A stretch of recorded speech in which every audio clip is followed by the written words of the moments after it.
Oh yeah, number 26. Here it is. I'm so excited. I'm excited. All right. Good morning, good afternoon, good night. I hope that you're doing well, and I hope that wherever you are is doing good for you. My friends, it's me. It's Paul Carpenter, and today is episode 26. And my friends, today I bring you a cool one, a fun one, a good one, like always. It's Andrew Wilkie. Now, this is a friend of mine who I met in the French Quarter some years ago, and he's an artist. He does caricatures. He's into jujitsu, rides motorcycles. Man, overall, just a cool kid, but does live paintings as well. Like when like people have like weddings and stuff, he'll like paint the scene as it's happening. And then another one that he does is he does he does like these awesome, like massive, huge, like bigger than this paintings. He's joined in, he's here. I'm gonna add him in now. Amazing, these amazing, and I mean I love these pieces that he does. That I thought we were gonna have Andrew Wilkie, but I guess instead Hey, Paul, oh my God. Hey, dude, what's time? Yeah, I'm just so nearby. He's somewhere. He's not here today. Okay, well, I guess we have you. His car's here. It's actually really exciting. Yeah, could you, president? I still haven't won yet. I know you haven't. It's really upsetting. Could you introduce yourself and let everybody know who you are? Oh yeah, sure. Hey, you guys. My name is Andrew Wilkie. Oh shit! God damn it! You got it wrong. Oh, sorry. I have a guy in my backpack, and he's like taking the ride. I understand. So, what's your name? What's your name? My name is Earl Stanton. Oh, I got that wrong live. That's okay. It's so nice to meet you, Earl. Thank you for coming onto the show today. We've met before. Many people don't know that, but you and I have met many times. Yeah. Probably before the real guy. Yeah, exactly. And now, so you're running for president now. How many years? The bar's been set so high. I figured like I'm accomplished. I'm qualified. I mean, we have a puppet now, so why? Oh my God, we have less than a puppet now. We had a puppet the last time, but I saw a meme like an asparagus. Earl, I don't know if you've seen this meme, but it's hilarious, and the timing on it was impeccable. But it's the president and a woman and a young kid, and he is standing there, and all of a sudden he just turns around and walks away. And a guy put in the meme the sound of ice cream truck coming. And so the ice cream truck comes in the back, and all of a sudden the president just turns, just goes, It's so good. So I once again I want to thank you, Earl, for coming on to my show today. Is there anything you want? No, it's fine. Is there anything else that you want to promote or talk about before we bring Andrew on? Well, I'm going to start coming back out again now that it's getting cooler. You know, because I don't want my guy inside the box to die. Yeah, no, it's like it's like Schrodinger's cat. Yeah, yes, probably. We're not sure what's like a smart guy. You probably wouldn't be feeding me a line of bullshit right now. No, it's like you don't know what's inside the box, but you can't get inside the box. Right, so you can't yeah, that. See, it works. It's like Schrodinger's. It's like Schrodinger's cat. But we're gonna call it Wilkie's Wilkie's Earl. And now, if you just hold on a second, I'll put myself down on my silver guy here. Oh, okay, yeah, sure. Real guy security. Oh, that makes sense. So that when you're on, you have to have security. Yeah, you see his face too. Yeah, he looks very real. Looks like Trump. Oh, it does look like Trump. It is a Trump mask. But with the silver, nobody recognizes him at all. As soon as the little blonde hairs peeks through, everybody knows exactly. That's what you have to do. You have to paint the hair blonde, and then people will know it's Donald Trump in silver. I don't want them to know, because then they'll beat up my puppet. Because they don't like him. Hold on. Let me get Andrew for you, really fast. All right. Okay, no problem.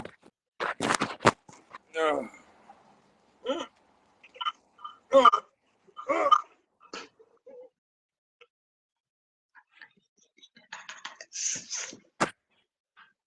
guys, here. Well, I'm gonna go back inside. Let him hang out outside on the front porch.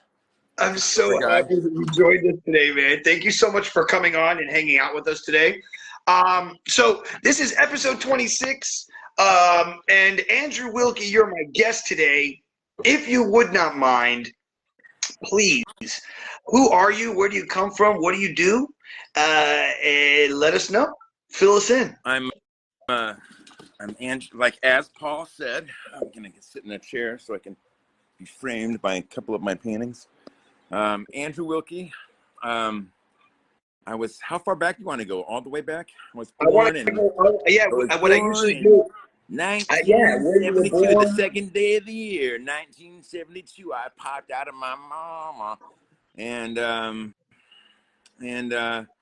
then we moved a bunch because it was the 70s, and my dad was a helicopter pilot, and my mom had 2 kids, and we did that thing for a while, and then we moved a bunch, and then we moved to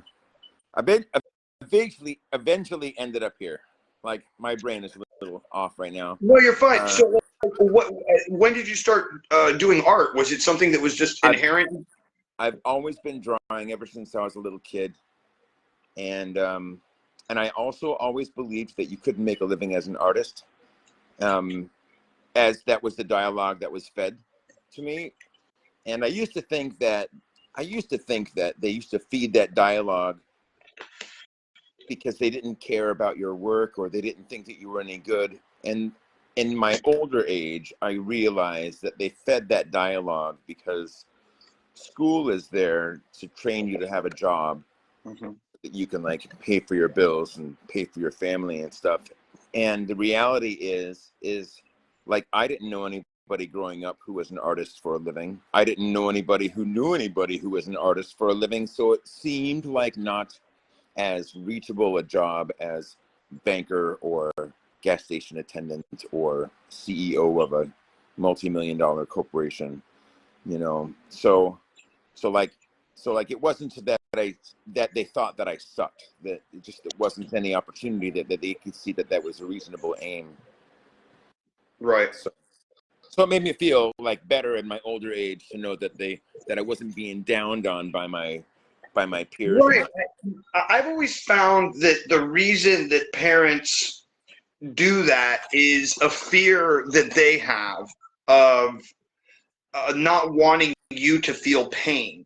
And Right. I'm sure you know that now as a parent, right? You might see but then there's also the other aspect of things where, like, I've seen, like, there's this one girl, and this is a couple of years ago. She's got to be at least 18 or 19 now, but there's this like 14-year-old girl who's like this painter in Europe, and she's homeschooled, and all she does is paint, like 9, 10 hours a day. She's like super obsessive about it, and she has been since she was a kid. And her parents saw this in them and her, and they were like, "No, do you? Like, we see what you got, and we're not gonna by any means. You go do you." And she is ridiculous, this girl. Then she's selling her paintings for like 200,000, millions of dollars, making millions of money now. And there's something to be said for those parents that kind of just see it and then just allow it to be and believe. I mean, like, they have to be able to recognize that it is something, you know. Like my dad, rest his soul, but my dad, like 15 years after I was an artist for a living, my dad was like, "Oh, so," or my grandpa, I'm not sure, one of the two, they were like, "Oh, so this is going to be your job." I'm like, "Yeah, that's what a decade and a half means," you know. And they finally just realized that it was the real thing, and I'm like, "Yeah, I've been paying like all of my bills for like now more than 2 decades," you know. Right. Like, right. And it's not like you don't live in a good place. It's not like you're living under a bridge. You have your own apartment. You have your own house. You take care of your daughter, I believe, right? Yeah, that's my daughter on the wall there when I was virtually babysitting during the pandemic. She's 12. She's 12 now, and my son just turned 16. Yeah. So what was the, because you kind of went over it, and I like to ask this a lot. What was the thing that, was it like a push against society? What was the thing that it was inside of you that I'm gonna do it no matter what? What was that thing for you? Well, it wasn't that. It was more like a void that needed to be filled, and accepting that I couldn't make a living as an artist, you know, that allowed me to go to school for a while and stuff like that. And I figured something would present itself to me because nothing was speaking to me. Not that art was speaking to me, but that art is just what I wanted when I was young. And then, and when I was young, I didn't have any like concrete ideas on what I meant by art. Like I know that I didn't want to be in a gallery, and I know that I didn't want to do graphic design because that's not art. That's just creative business. Um, so I knew a lot of what I didn't want, but I didn't know exactly what it was that I wanted. I had imagination of what I wanted, but I didn't have any words to describe the context. A lot of times in now, like I'll experience something in my current life that feels like deja vu in that it's what I imagined when I was a kid. Sometimes, though, it seems like it's exactly what I imagined, which makes me think that, oh, this is a bigger step away. Makes me think that while our bodies go A to B from existence to non-existence, our lifetime experience is on this ribbon that is just thrown up in the air, and it like lands on your lifetime in like weird spots. So when you're a kid and you're asking questions of your future, because time isn't something that passes. It's just our perception because of our time, because of our body. We have a chronological time frame of it, but because our lifetime doesn't work that way. When you're imagining the future, when you're a kid, you're just remembering the future that hasn't happened yet because it's still in your lifetime. It's still in your strand. It's not even going to change, but I didn't realize that until I got here to New Orleans. But, Right. But I mean, just like in school, like after the army, when I was in school, I decided I took art classes and I majored in art, and it was fine, but there's no job there. So I was just majoring in art, and I figured something would present itself. I'm like, maybe I'll be a teacher. That seems reasonable. I could probably teach, right? And then I got the job drawing caricatures in 1999 in Minnesota. And then in 2001, I realized that I had my own economy and I didn't have to freeze my ass off every year for the rest of the year. Because there are warmer places in our country than fucking Minnesota, where my family stopped moving because we didn't start there. Yeah, so then I learned that I had my own economy. So I went to Chattanooga, Tennessee first, and I was there for a couple of years, and then their economy took a dive, so I went to Orlando for about 4 months, and then they were taking over a contract at the Riverwalk Mall in New Orleans, so I came after they found somebody to manage it because I didn't want to manage for them right away. I came to work at the Riverwalk, and then that summer I went around the country for a vacation, for like a road trip, because it was summer, hot, get out of New Orleans. And then when I came back in November of 4, got back in time for my friend that I worked with to take a cruise with his wife. And then I ended up stepping back into the job because they had taken over the Six Flags by then. So I had the Riverwalk, and then I had Six Flags, and then one of the other artists also encouraged me to get my Jackson Square permit. So I did that as well. I didn't have a chance to work Jackson Square though until 2006 after Katrina. But because I had the 2 other jobs and I couldn't like wrap my brain around setting up a street setup and finding time and making it work. And it's, like it's hard for me to commit to change. For those who don't know, also, like, setting up for the street is literally like camping, but doing your job. And so you have to have everything that you would normally have in your studio. You almost have to have like another version of that that's like a road kit version. And then on top of that, this road kit version has to be sturdy. It has to last for years. It has to be advertising. It has to be part of the act.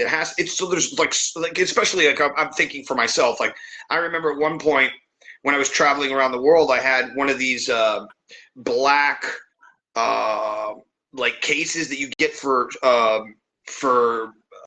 at Home Depot, like for tools, like a big tool case, but it was the exact size of a suitcase.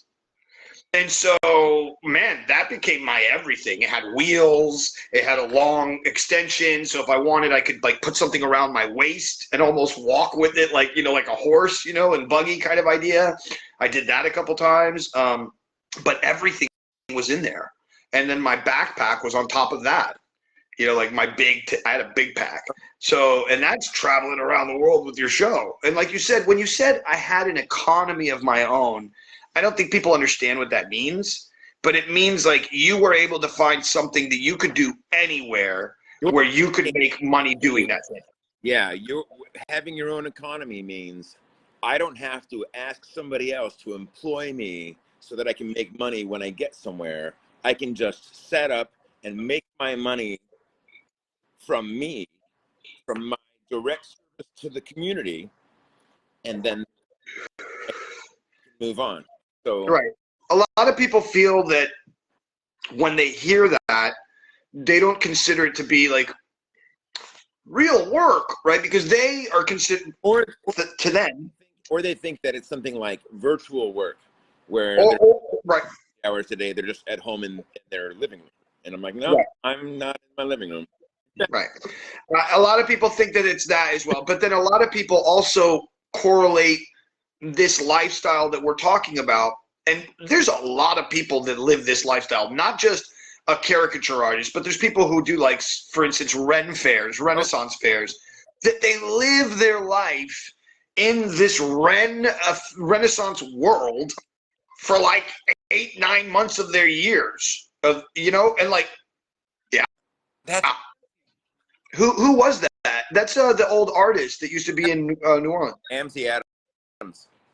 That's right, Amzie Adams. That's right. He was a badass. I remember when he used to walk around the streets, bro. Yeah. You're breaking up. He's still alive. He's still a badass. Yes. I can't wait to see him whenever I do see him. Yeah, he doesn't leave the quarter much because he never has. You're right. He doesn't need to, right? Just trying to find a more efficient spot that doesn't block the camera. Yeah, I just put this down. That's my studio, folks. Oh, that's really nice. That's a great idea. Part of an easel that broke that I don't have anymore, but I keep the parts around for, I don't know, because I don't throw stuff away well. Right. But I'm sure that works really well. Works better than Bobby Lee's. Ah, that's great. And you see your art in the background. Yeah. This is perfect. Carter. And yeah, so your big pieces that are the one that's to your right, my left, that 5 by 4 feet. 5 feet tall by 4 feet wide. Carter is 5 feet, 4 feet wide, but Amzie is 5 wide and 4 feet. Ah, okay. But that is when you do your big pieces, that's the size. I know. Like I can fit in my minivan. Yeah, you're breaking up a little bit. Your sound's breaking up for some reason now. I don't know if that. My minivan. One more time. As big as I can fit in my minivan. As big as you can fit in your minivan. Okay, cool. Yeah, I don't know what happened. I don't know if it's the signal right where the phone's sitting or it's weird. Doesn't matter. Affecting this, I don't know. Yeah, it's all right. Okay. So, and what is a price for a 5 by 4 famous person? If someone went to you, it's like, hey, I like. Wanted a painting. I charge $100 a square foot. So what would that be? 900. 2 by 2 feet. It's $400 because 2 times 2 is 4, and then times the $100 a square foot. So your 5 by 4 would be $2,000. $2,000. $2,000. So like 1,900, $2,000 for all your time and energy. 5 times 4 is 20 times $100 per foot. Right. Sorry. 5. I'm silly. No. Right. And I don't know why, but your sound keeps. It's really weird. Okay. And then I'll just hold it. Then it won't. Yeah, and when you hold it, we can hear you perfectly. It's whatever. Now all the windows are making me silhouette it out. There you go. That's good. You're right there. You're fine. So about $2,000 for a piece like that, and I could, as a person, could come to you and say any artist, any famous person, and you're going to paint it in your style. Well, I would talk to you. I would ideally talk to you about the things the kinds of images that you like and don't like, and the kinds of paint techniques that you like and that you don't like.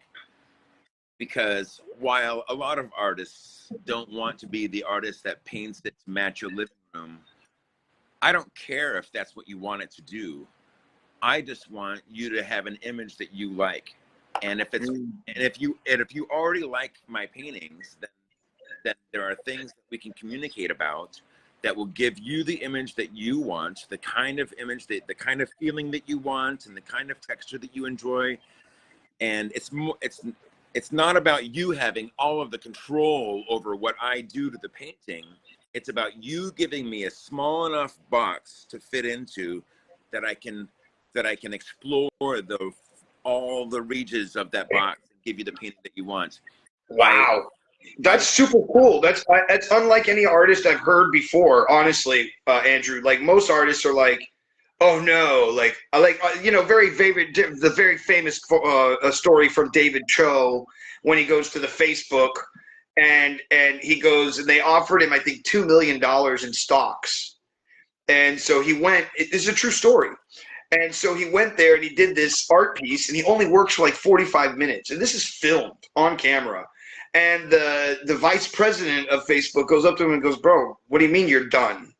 And David's like, yeah, man, look, I've done this before with other people where they try to push me to make more in the art, but this is the piece. I'm done.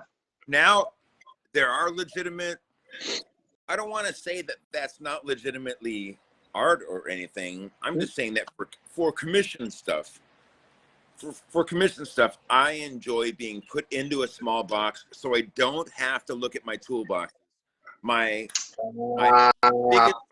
biggest dislike when doing art, especially when people are fans of my art, they say, oh, just you make your own best decision. And that for me is horror because I can like go into my brain and open up all of my toolboxes and then wonder where the fuck to start.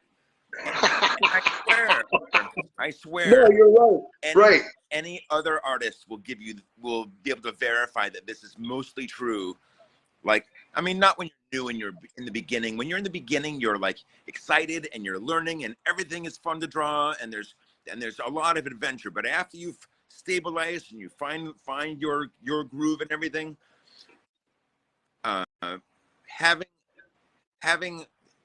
having all the choice, like the hardest thing about drawing is just finding something to draw, deciding what the fuck you're gonna draw, and then, oh, how am I gonna use it? What I'm gonna do this time? Like when I was young, it was easy for me. I was grounded a lot for like lying about my grades. I didn't know that I was lying until my grades came out, but like, because I was getting A's and B's on my tests, but I didn't do my homework, so my grades were C's and D's, and I would get grounded for not getting A's and B's.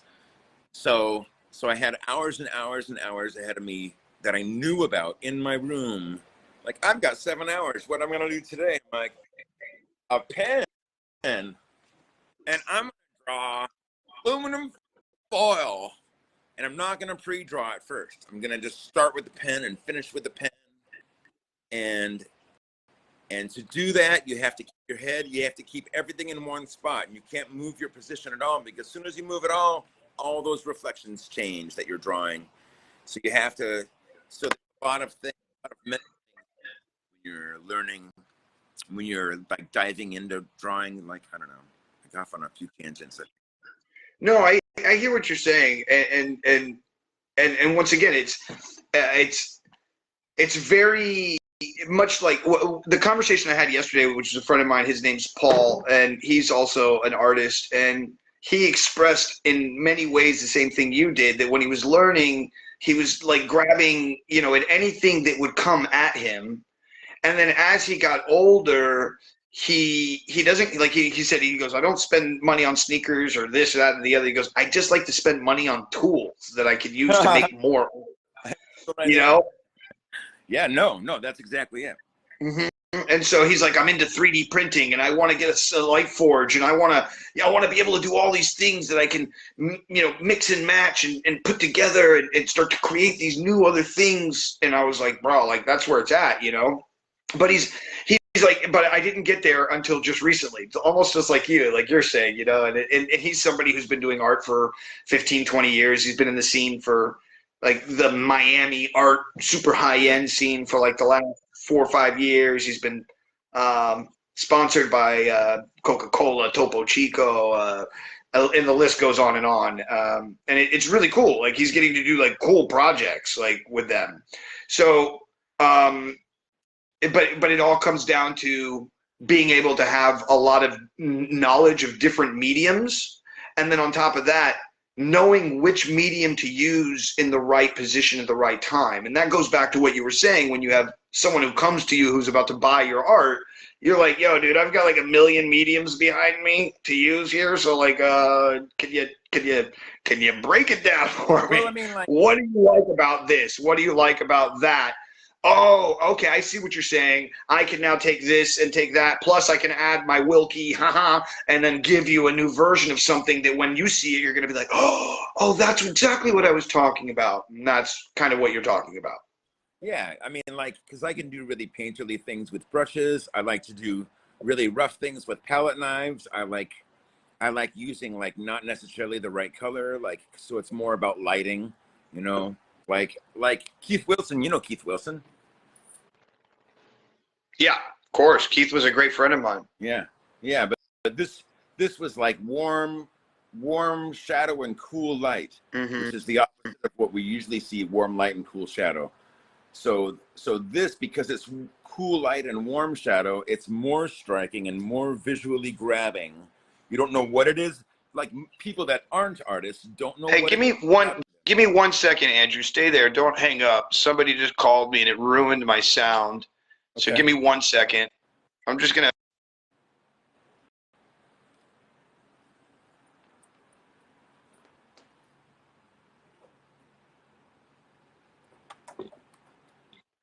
Andrew, you there? I'm here. All right, whatever. It totally screwed up my sound. Anyways, I can still hear you, but it's whoever does that, I'm going to say it right now. Whoever's calling during the show, why would you do that? Okay, keep going. Well, because, they don't know that your phone is your computer. No, they know. Oh. Of course they know. Oh. And everybody knows, like, I mean, it's been like 26 days in a row at this point that from 8 o'clock in the morning to about 11, I'm doing this, so it's like, like, hold on. Oh, I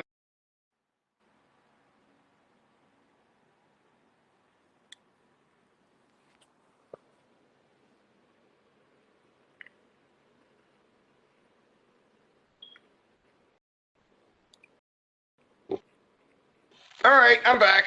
Okay. I just got angry at the person and sent them a message that was like, yo, dude, what the F? You've done it again. Because there was a person that I've told, like, not to call. Oh, yeah. And he does it every day now. Almost like he's doing it on purpose. Just block him. I can't. He's a good friend. You know him.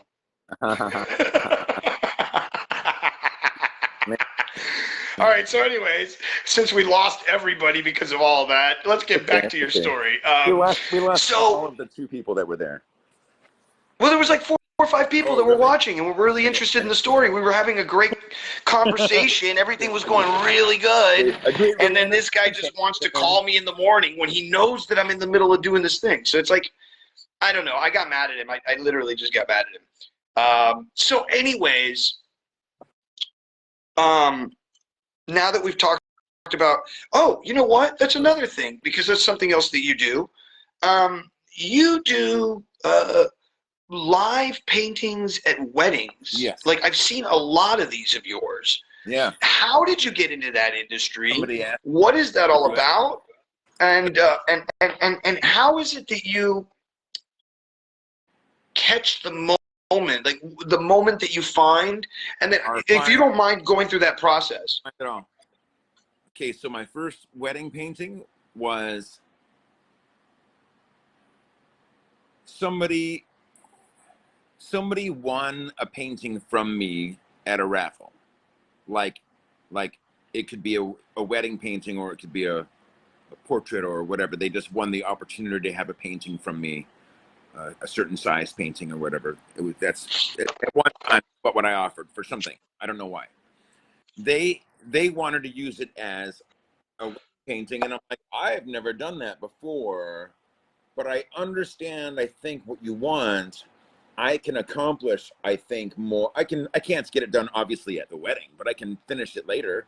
And allowing that possibility really opens the door to trying something. Like, if you don't have to finish it at the event, there's really no pressure.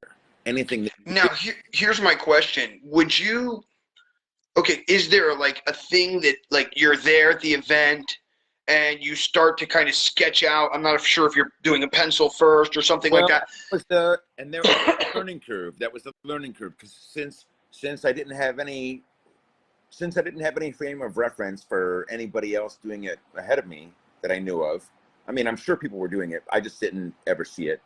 I thought, well, I'll figure it out when I get there. And fortunately, I had this giant canvas that I was working on, and I used a lot of my caricature skills in there, where I was trying to draw actual faces and stuff. And I got a lot of work done ahead of time. So that was my question, because it many times, like, when I've seen the portraits, I see you at an event. I see the way I started, though, is not the way that I do them now.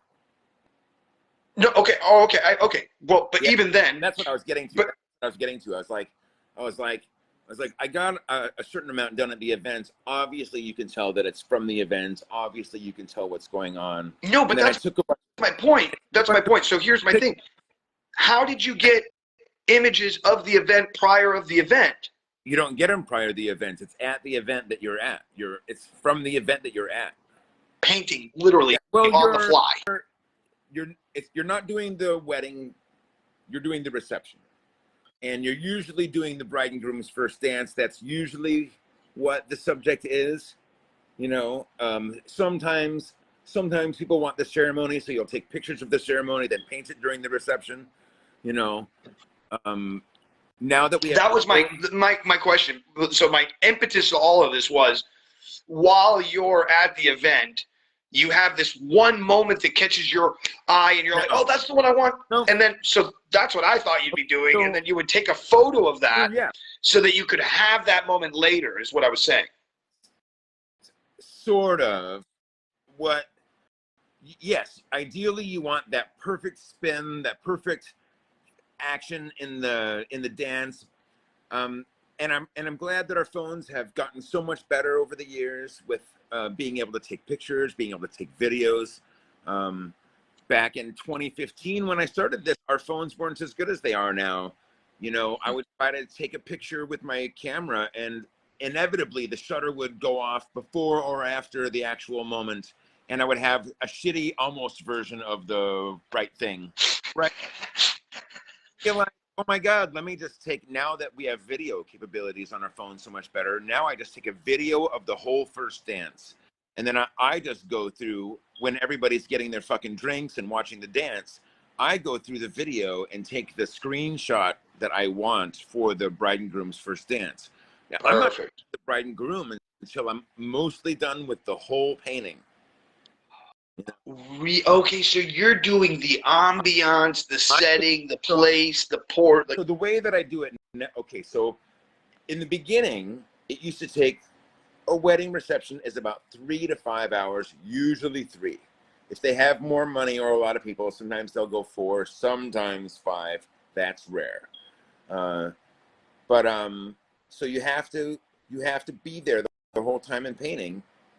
And what I found is that I don't like to go home and redo or rework paintings that I already did, because it took me all day to get into that mental state to do that painting in the amount of time that I have. And it's so, like, I want to put a higher price on working on it after the fact, because I just don't like, it's so hard to get back to the place that you needed to be to paint it, so that you don't give more than you. It's okay. So when you work in your studio, it's really easy to give way more than you're getting paid for. Like, oh, let me just give this more. Oh, let me just adjust that. Let me just do that. Before you knew it, you work 3 extra fucking hours that you're not getting paid for. You know, you can charge them for that because you felt it at the moment. That's why I charge by the square foot too. So for my paintings, I don't charge by the way that I felt during the painting, because if I'm having a good day, I can knock out a big painting in just a few hours. Whereas if I'm having a shit day, it might take me a couple of weeks because I keep making mistakes that I have to correct, you know, or because I can't decide on a thing that makes me feel right, you know. So, wow. But I'm not going to charge you more for the days that I suck, and I'm not going to cheat myself on the days that I'm on point and I can accomplish more. The reason I can accomplish more in no time is because I've been doing it for 20 years.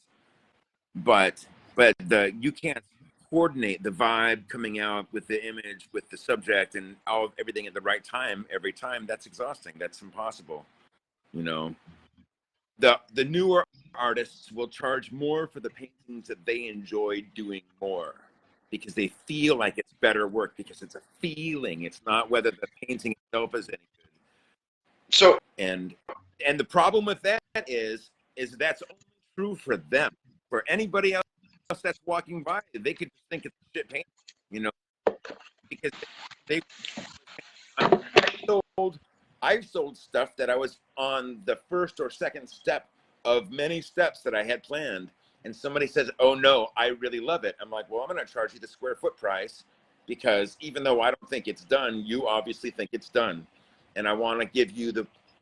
I'm not going to charge you less because I'm not where I wanted to be on it." Mm-hmm. You know, a lot of times you look at art in museums and there's one really finished spot, and then the rest of it just sort of melts off into nothing, and that is valid. And it's hard as an artist to like commit to like only part of it, or like so for the wedding paint, I decided that I didn't like the afterwork. So in order for me to get more work done, simplify the steps so that I have fewer choices to make, so that I can get this faster and then get more done at the same time. So now when I go to events, I have my red, yellow, and blue, and white and black. I have black only for like touches and stuff.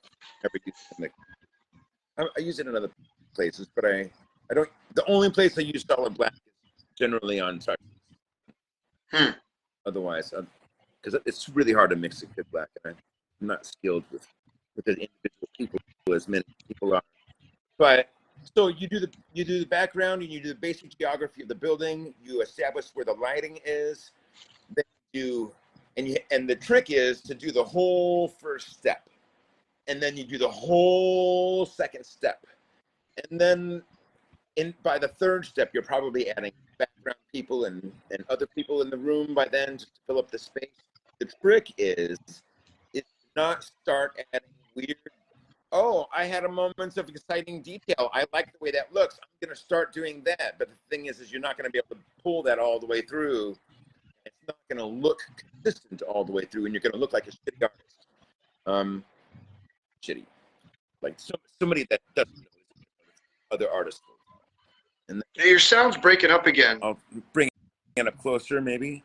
Maybe. I don't know if that's what it was. It's just, it seems like, I don't know, it just was bouncing, so I couldn't hear you. It's already bad now. Like, literally, the sound is only coming out of the ear, part instead of like normal speaker sound, Oh, because really? when someone calls, it takes away the sound from here and gives the sound to the call. But since there's no call going on anymore, Not amazing. Yeah. what's that? And then it doesn't give the sound back because technology is not amazing. Yeah, it loves me. Yeah. Like, you have no idea how upsetting it is when this happens. It's happened to me like 3 or 4 times throughout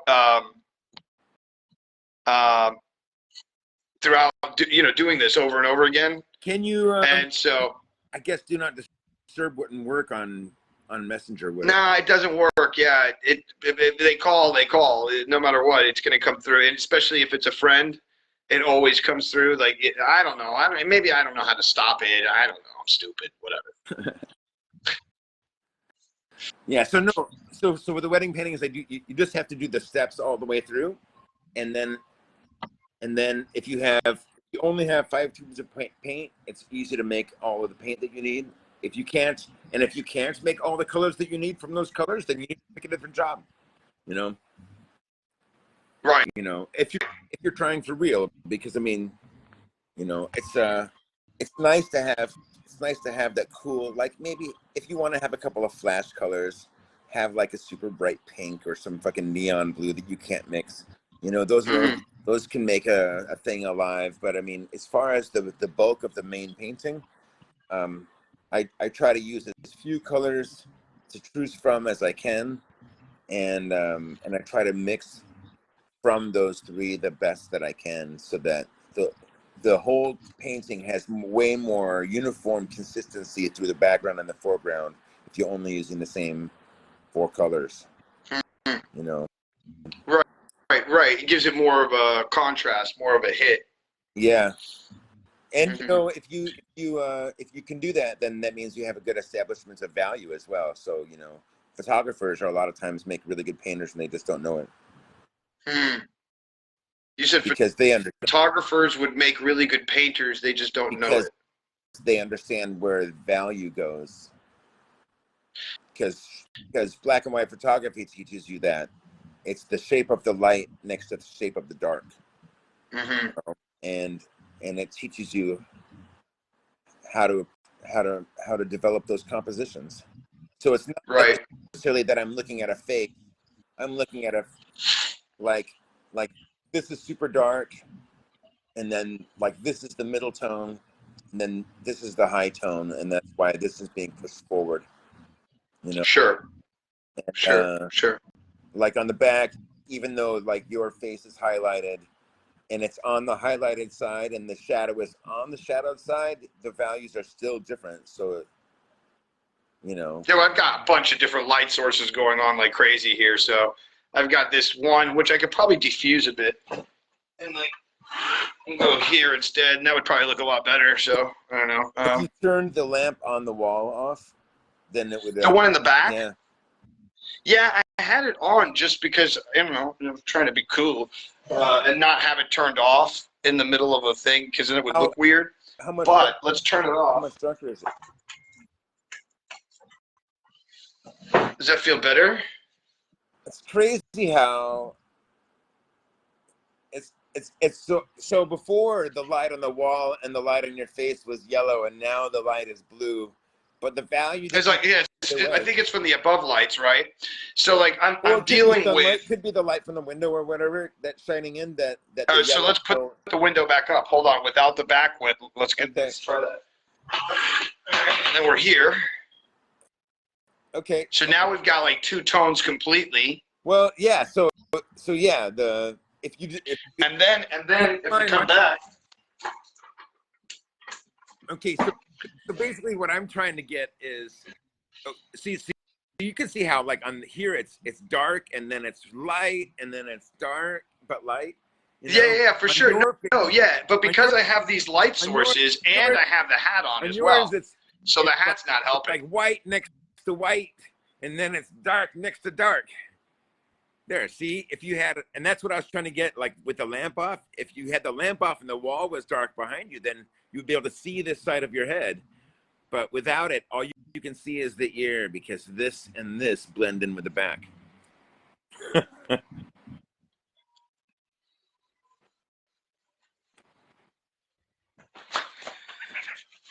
All right. Well, that's what we get when we have only a phone and we're hanging out at the house. That's right. And filming on the fly a podcast. That's what I'm talking about. It's like having a phone call conversation instead of like being on a podcast. Kinda. I know, Yeah. and that's kind of what I want it to be like. Yeah, I was thinking about that. So that when people hang out with me, they hang out with me. I was thinking about that too. I was thinking about that too because eventually I'll probably do a podcast at some point. And that's another thing. Because I've been doing this the way I'm doing it, other people are like, "Oh, you mean it's this easy?" And I'm like, "Yeah, this is the idea. The idea, not the ideal." I always want to teach this idea, this thing to people. And it's like some people get caught up in the ideal of the idea. Right. So like, for instance, I want to be an actor. Yeah. And then they think, "Oh, Oscar," immediately. All right, that's the first place you go to. Oh, actor goes, boop, Oscar. That's the top of the top. The tape. You know, you're making $20 million a film and whatever the fuck is going on. But that's what you think. But the idea is film a movie with some friends using your camera. ChatGPT writes a script. Screw it. Go get it. Make it. Oh, I don't have any friends. Fine. Play all the characters. I don't have a cameraman. Tripod. Record. 1, 2, 3. Start acting. Do all the characters together. There you go. Split screen. Learn how to do some editing. Put yourself on both sides and talk to yourself. Do, full on. Go for it. Dude. Go ahead. What'd you say? That's a good idea. So that's what I did. I don't know if you saw. Did you see Jody's? We made a thing for him called the Metal Art Master, and he's the one who called.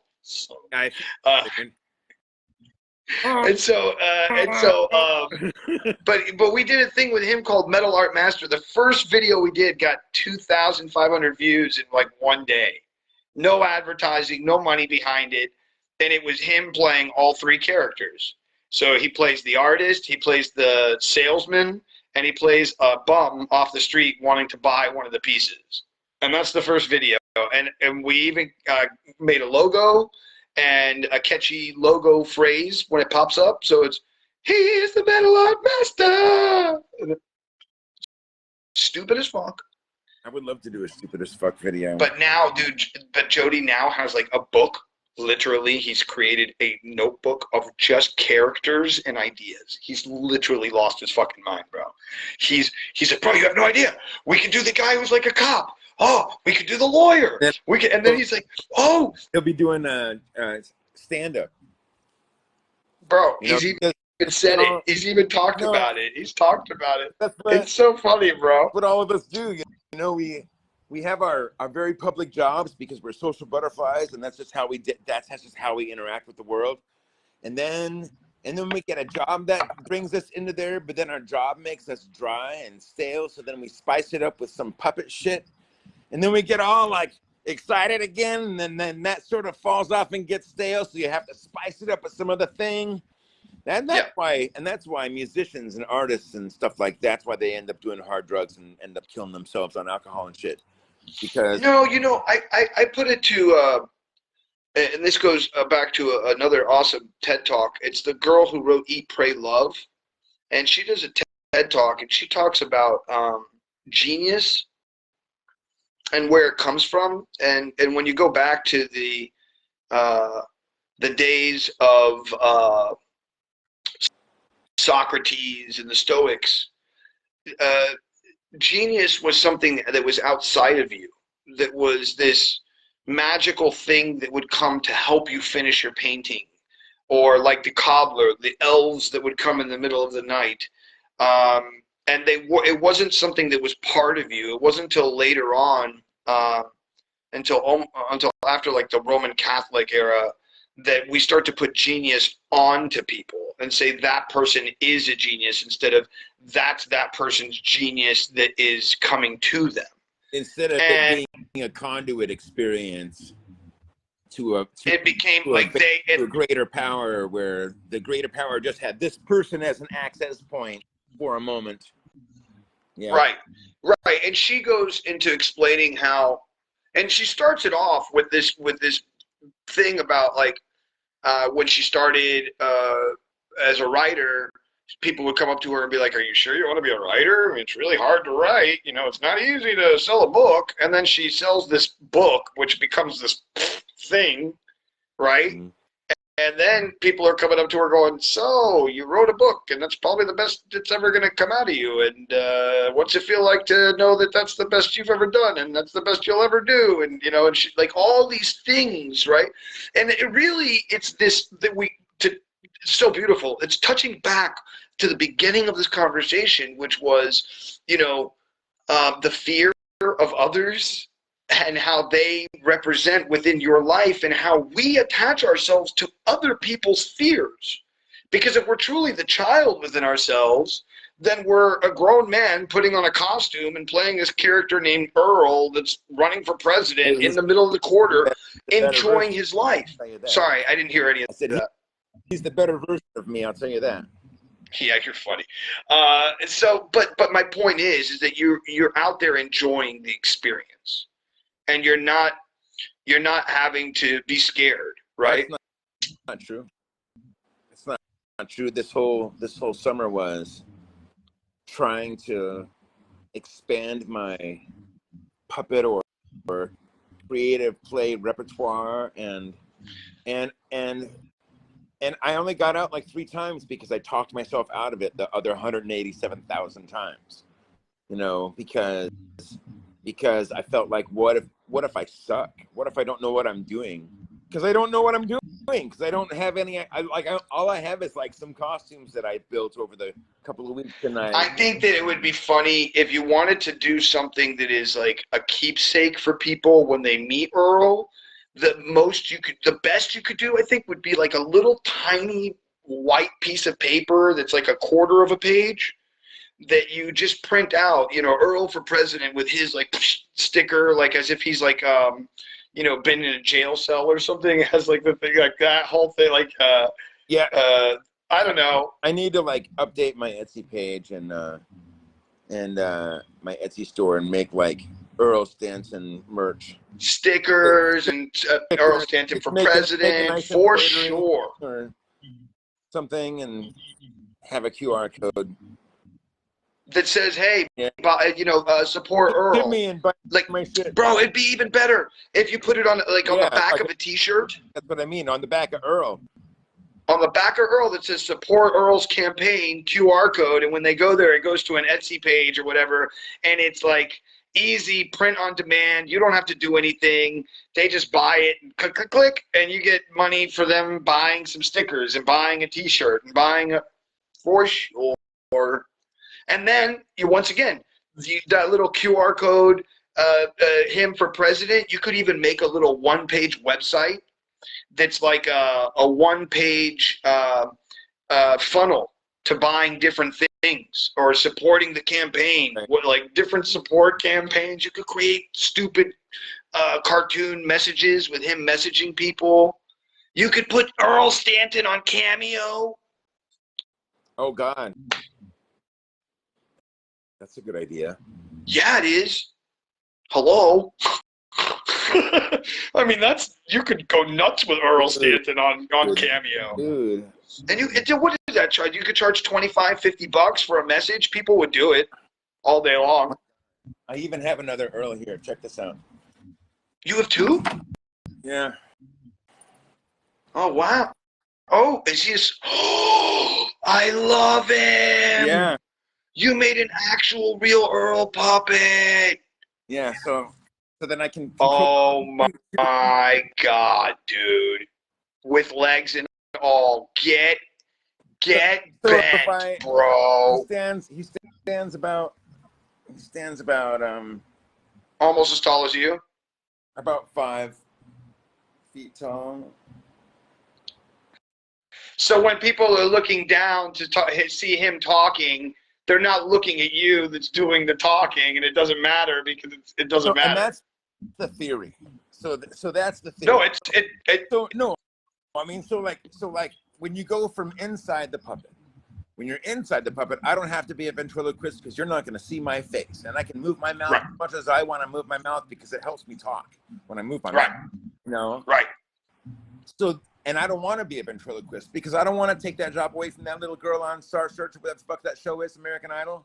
Like, she's a good ventriloquist. And she's really good, by the way. Those guys are good ventriloquists. You know, like, I don't want to do that shit. Like, I can sort of do it. I don't care. You know, the thing that I've noticed is when you're doing a puppet, even if you're not a ventriloquist, as soon as that puppet is talking, nobody's looking at your dumb face. Nope. Even if you're moving your lips, and if you are moving your lips and some kid calls it out, and you can say, yeah, I know, I keep telling, the puppet can say, yeah, I keep telling this guy to learn how to be a ventriloquist, but he just doesn't even care. You know, I think we would be such a better actor if you could learn how to shut your face when I talk, but he doesn't want to do it.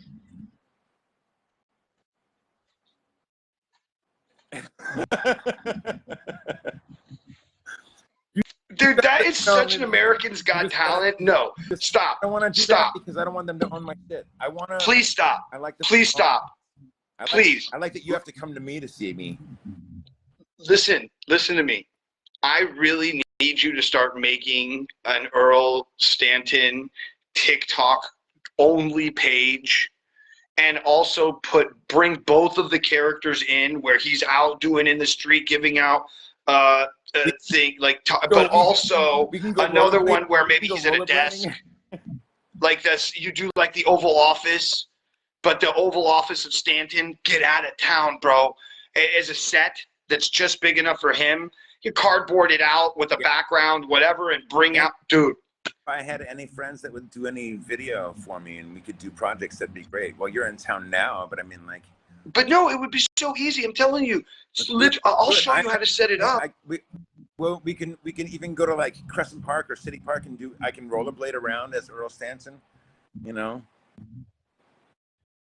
Anyways, the point is the character's there. The character could do a lot. The character could do a lot. And you could do a lot with just that character. And I don't know why you're not. Like, for years I've been telling you I think it's a great character, but whatever. It's a hard thing for like I have ADD or something. I don't want to blame it on my disability. I want to.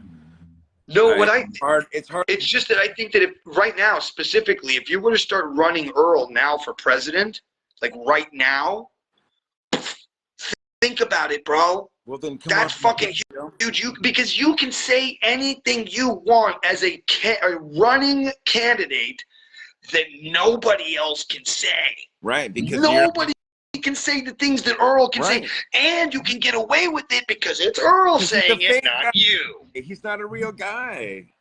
Boom. So you can say anything. No judgment, yo. Wait, let me make him say it. No judgment. Oh. I love the bit. I tried to tell him to become a ventriloquist, but he doesn't care. He doesn't understand that we can make so much more money if you just learn how to shut his face when I'm talking. You idiot. Shut up, you sir. Don't call me a sir. You know what would be another one for you that would be good? Is to do, it's called chat roulette or something like that. And it's where you just get randomly connected with different people, and you could just have him on camera and just him on camera, and people just talk to him. And dude, that alone would make tons and tons of videos that would go on Instagram and TikTok that other people would steal and use. And you could make a whole TikTok career out of just you talking to people and making fun of them, or saying you like their music, or hey, what's up? What are you doing? And then they're like, what is this? And then you're like, I'm a puppet. You know, like, you're just super honest about it. You know. Where do you think my face is? What? I won't blink. So my eyes are styrofoam. I can't even blink. I can't even see. If I covered up my eyes, I would still be able to see as much as I can see now. Look at this. Watch this.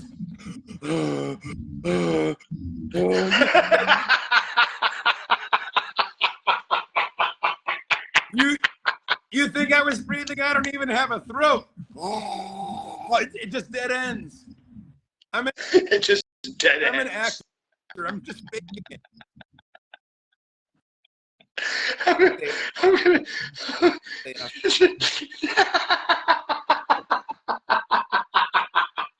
It's just okay. You're a dumb human. All right, listen. There's some comments. Let's read the comments. Oh my God, Chris Spice says. Chris Spice Knight says, "Good day, all. I missed some. However, thanks to technology, I can replay later." Sam says, "Another day, another podcast. This is becoming my daily show. Good on you, Paul. Thank you, Sam. I love you. Thank you, Chris." Chris, definitely Earl for president. And Sam says, "Bro, character in an adult webcam site for this. Laugh out loud." Oh my God, if Earl became OnlyFans, oh my God, No, mind blown. You're not We have just created an entire absolute everything Earl. You're not gonna. Earl for president who has his own OnlyFans. But I'm not. You don't understand the insanity that we're about to create on social media, bro. I'm not showing you my wang. Oh, you're showing us your wang, bro. I don't even know if it's there. I think it's just jeans. We're gonna make you one, dude. Don't worry. We're gonna make you one. You're gonna be whole soon.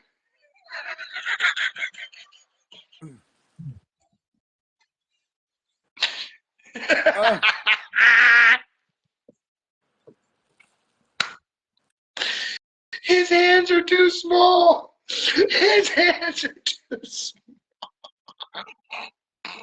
Damn it, I had. Okay. What I had. I've got to move forward with this interview because otherwise it's just going to turn into insanity. Okay. So. Insanity. Okay, so you've had Earl. Oh. We're Earl's for president. Oh my God, it's just this whole thing. You like my eyes? My little torpedoes. Shit. Chris comes in and says, "Hey man, Earl suffers from real insomnia. His eyes don't rest."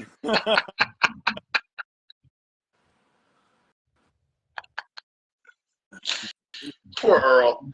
Do you put a blindfold on him so he can go to sleep? Yeah, no, that's one of the magic tricks. He's like a parrot. You just blindfold him. That would be a great bit. That would be a great bit. You just put him into he's like talking too much shit, then you just put him into this thing that's covered. I'll just pull out the sign that says heroin mode. And his head will slowly drop down.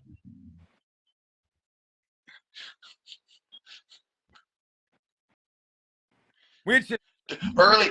No. Hey, look, no, it's Earl playing the role of early dementia president. Yeah.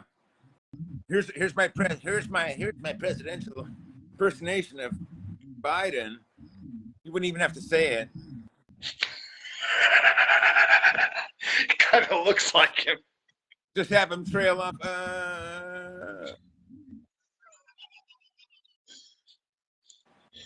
Hey, I'm doing an impression of the president of the United States. Here we go. Here's my impression. We got to do Earl like that, dude. That's hilarious.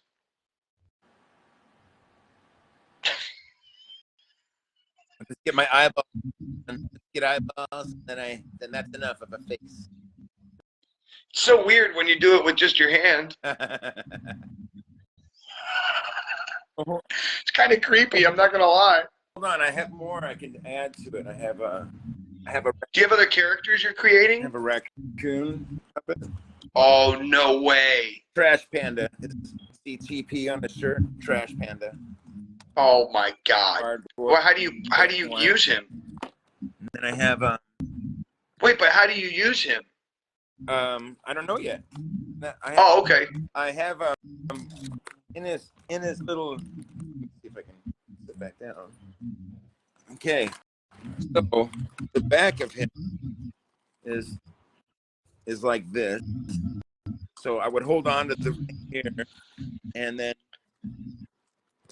it can slide on that. It can slide on that ring, and then the elbows are connected, and then there's another. But wait, that slide ring opens his mouth or something, or what? No, that slide ring.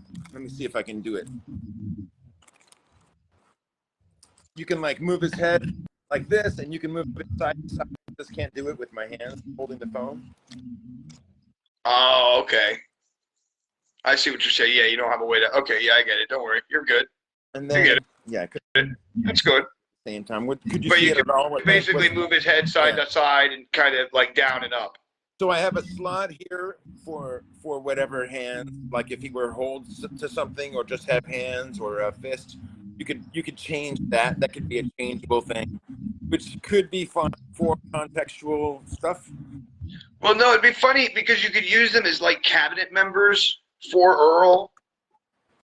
That's so good, dude. Dude, you could like if you don't put your hand in there, you don't see your hand, or maybe you wear like a black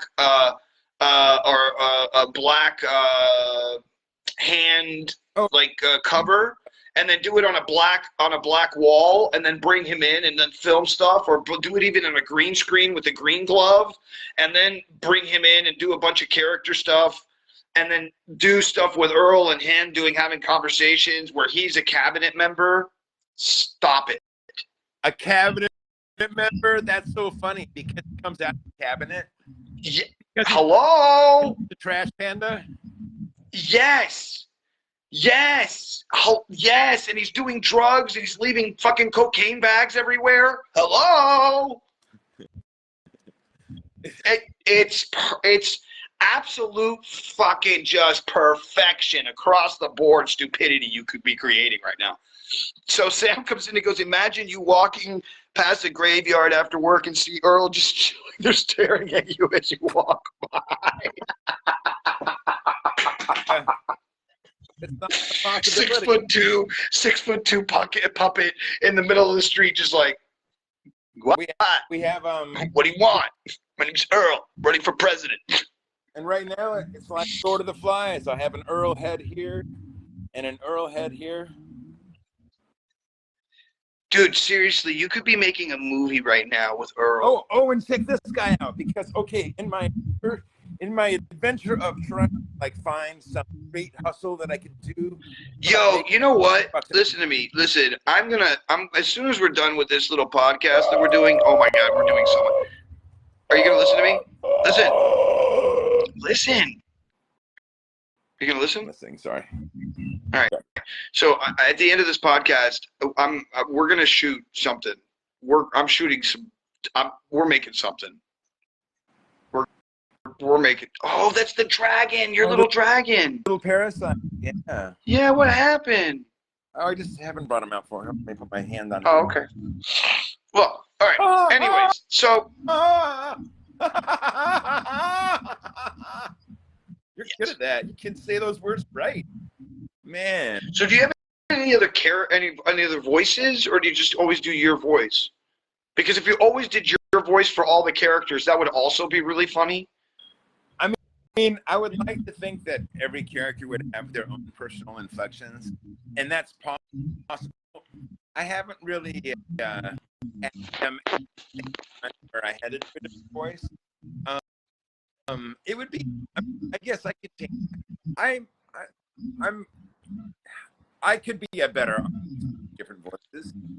I was just wondering because every character that you've brought out sounds the same. So I was just wondering if you did have other voices or if that is the voice. And if that is the voice, you have to understand if you stay with that with every character, that becomes the joke.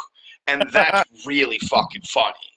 Because at the beginning of the whole thing, you say, hey, the guy's not even a good ventriloquist. I've tried to get him to take classes, but he doesn't care. And then every fucking character has the same voice. That's pretty funny.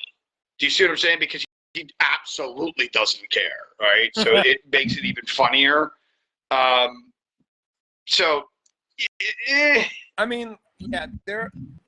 And I'm sure each one has its own little movements and characters and things that you bring out so that people will know that it's a different character anyways, because obviously it's a different character. So, you know.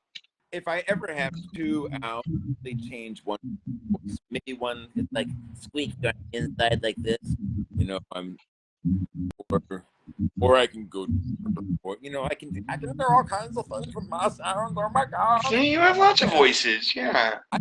Yeah, you should just use the I can do voices. voice acting, and I can, Your speaker's cutting out again. I don't know why. I think maybe it's where you're holding it. I can do stuff on the side. Then I won't have to worry about looking so pretty. There's actually websites where you can do like voice acting for projects and get paid for it, and it's not expensive to be part of it. Like, you know, I don't know, $5 a month or something, and then they sell you certain.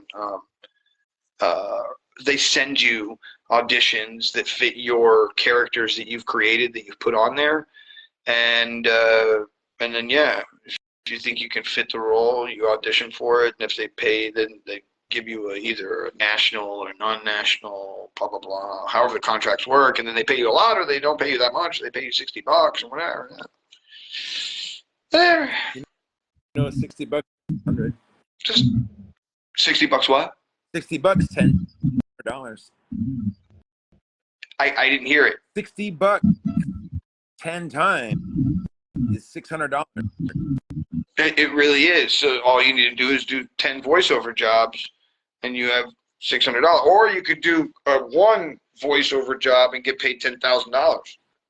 And that's where you have your money with you. But Well, no, you do like national campaigns or something. Like for like a national campaign, you would get paid on the recording every time it's played. You know, whatever that kind of thing. okay. So, but you would have to be part of probably some kind of SAG-AFTRA, or maybe a news and radio is the other one, I think it is, or something like that, for people who do radio and television or something like that.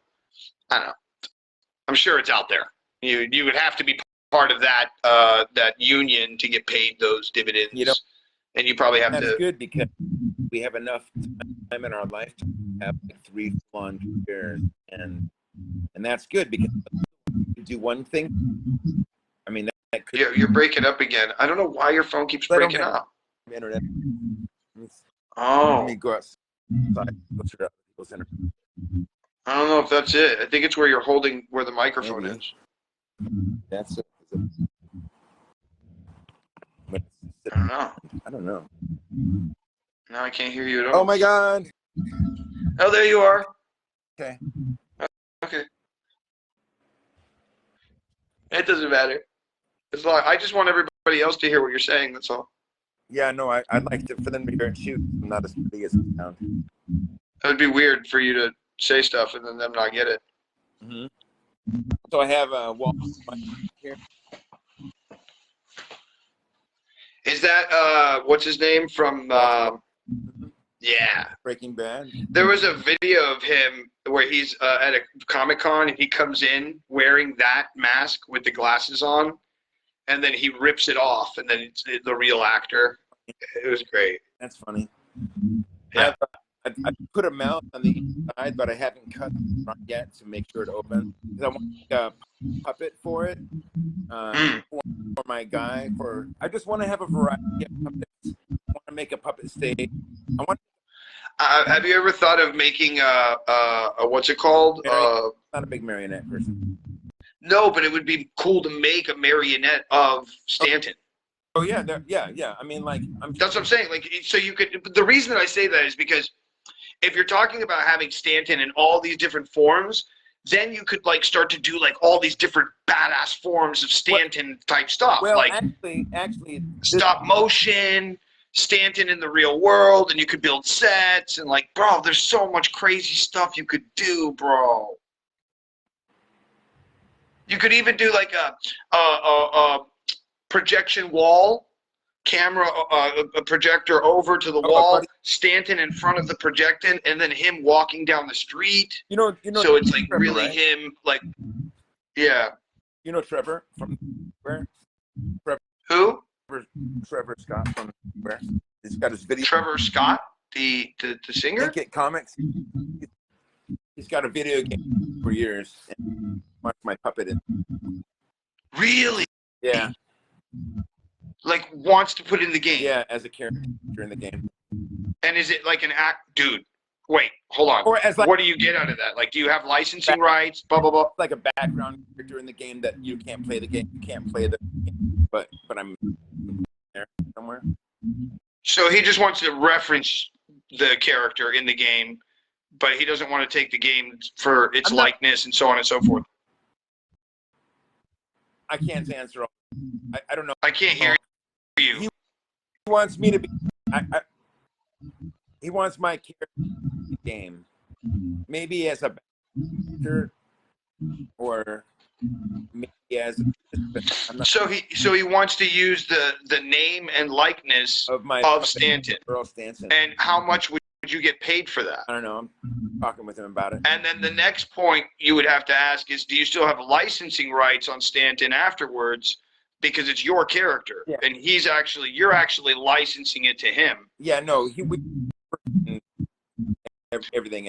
Well, no, you have to understand that you would have to really worry about like all of the game, like any other game that might come out later on that you want to create. Let's just pretend Stanton becomes this overnight success for you, and you get in this game. Right, and he uses the name and likeness of Stanton in his game. When you create a video game called the Stanton Experience Run for President, let's just say, and they're playing Stanton in the street, and they're running around giving out things, whatever they're doing, he comes and sues you and goes, yo, you can't use that because it's the name and likeness steals away from my game, and it looks like it's too much similar to the thing I created, and go fuck yourself. Even if he's your friend, and it's not him doing it, it's the company that owns the rights to the game that put Stanton in. And it was only because he was trying to be an artist and love you and not try to hurt you in the future, but he might by that whole thing that I just ran through. And that could be just an accident, and it happens all the time. Well, so that'll be a conversation for women's. Yeah. I'm just saying, it's just not that. It's not that like the guy would even do it. It would be the lawyers that own the producing company that made the game. I totally get it. I totally get it. And I wouldn't want you to lose. I just wouldn't want you to lose Stanton. I promise to do my due diligence to make sure that I'm not getting screwed out of anything that I'm protected and all that stuff. Of course.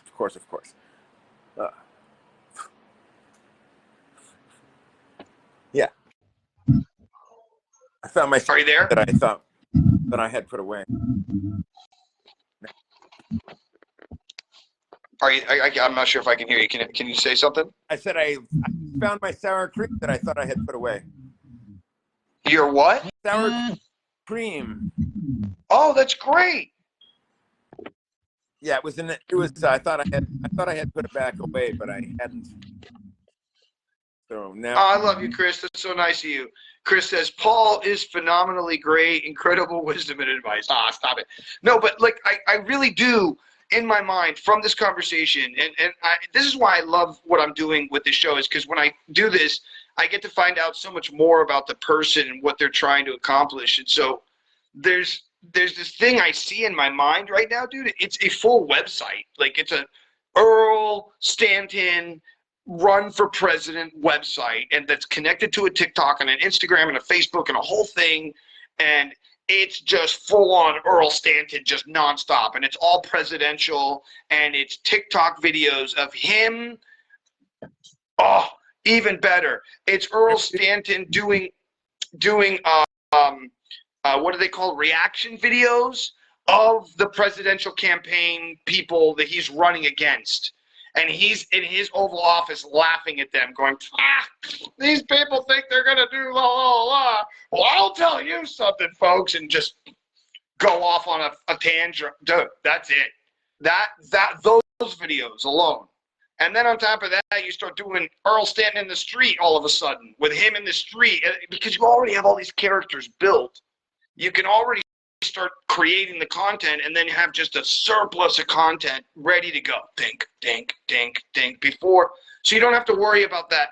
So that when one of those videos hits in the first, whatever, let's say 30 videos that we create, because something will hit, you just got to find one video, right? Or do like I was talking about, the one where Hold on.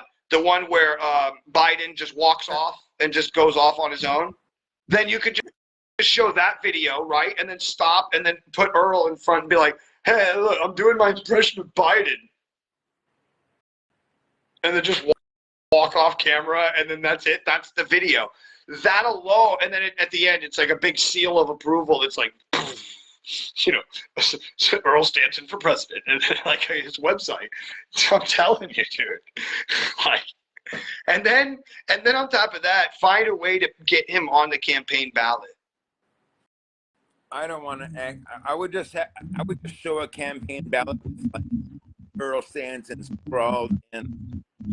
No, but find like what it is to do, like the real process of putting like somebody on, and then wherever the names are, or where it says your name, you show Earl like scribbling, and then you show the end of it with his name really nice, whatever, and and then so it's like, and then he's like shows it as a picture, becomes like a whole storyline of him building this whole thing where he's running for president, bro. He's a fucking crazy puppet that's running for president, but he doesn't know any better.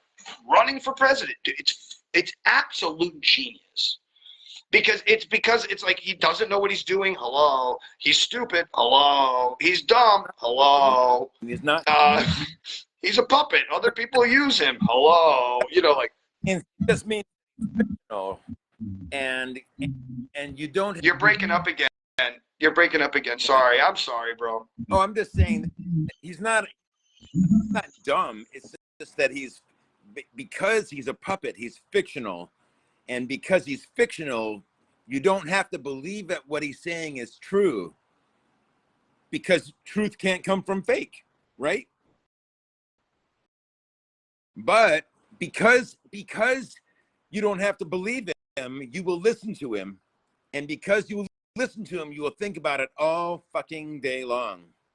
So that's why when Earl, you're muted, Paul.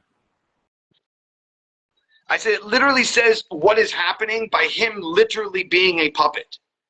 And so by that alone, and then him being this conduit of like very in your face kind of character, right? This like very Earl Stanton, thing that you do. And not that he's angry, not that he's disruptive or disrespectful, because he's always nice. He's a great character, but he is very honest and real and like in your face, if you will. And so he's not gonna be against opening his mouth and saying what other people are thinking, is what I'm getting. Oh, and I got something new. I've got some of those levels, the speaker, so that when I by the musicians that are loud, if I'm too loud in front of them and they tell me to turn it down, I'll say, "Oh, is it too loud? I know what you want," and turn it all the way up. And then talk. Is this what you wanted? This is quieter, right? Because they're all over amplified on the square. Oh, you're funny. Krishnas are amplified. One more time. Even the Hari are amplified. Even the Hare Krishnas are amplified now. Yeah. That's that's a. If it's not done correctly, it can get really gross really quickly, right? And I think that that's a problem.